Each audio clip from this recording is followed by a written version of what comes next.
Mga boss, ating basahin ito. Dilima na nanawagan sa buong Pilipinas na huwag nang pabalikin sa pwesto ang mga Duterte. Mga boss, maniwala kayo sa kanya. Gusto niyo ba din yon? Huwag na raw pabalikin ang mga Duterte. Mga boss, pag narinig lang ang pangalang Duterte, malaki na ang kaba at takot nito. Alam mo bakit? Dahil sa kanyang propesyon bilang abogado, DOJ, senador, si dating Pangulong Rodrigo Roa Duterte lang ang sumira sa kanyang buhay at pinakulong siya, mga boss. Talaga, pag narinig niya ang pangalang at apelyidong Duterte, mga boss, grabe ang galit niya, sagad sa buto.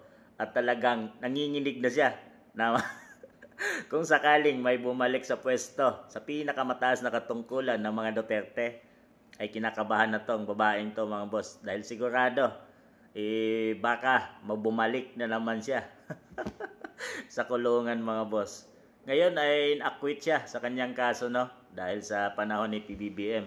Kaya naman siguro na nahimik to sa mga isyo na nangyari ngayon sa panahon ni BBM, mga boss. Mga corruption. Grabe ang tahimik ng mga to. Itong mga pinklawan na to.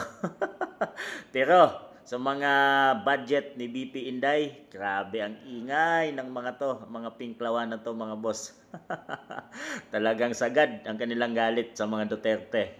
Paniwalaan niyo to, mga boss.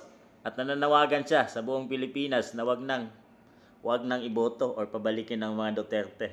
Papayag ba kayo doon, mga boss?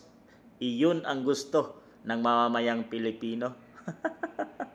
Iyon ang hinihintay ng mamamayang Pilipino, na makabalik ang mga Duterte para linisin ang korupsyon, ang kaguluhan dito sa ating bansa ngayon.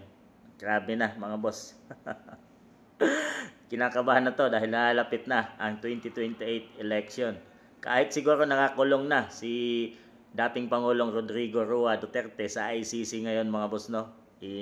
Parang takot pa rin to kung sakaling makalabas yon, itong unang sisigaw at mag-iingay, mga boss. Sigurado yan. Kung ma-approve yung interim release ni PRRD, mag-iingay to. Ito yung unang mag-iingay, mga boss. Dahil sagad sa buto ang kanyang galit talaga sa mga Duterte. Mga boss, maniniwala ba kayo sa kanya?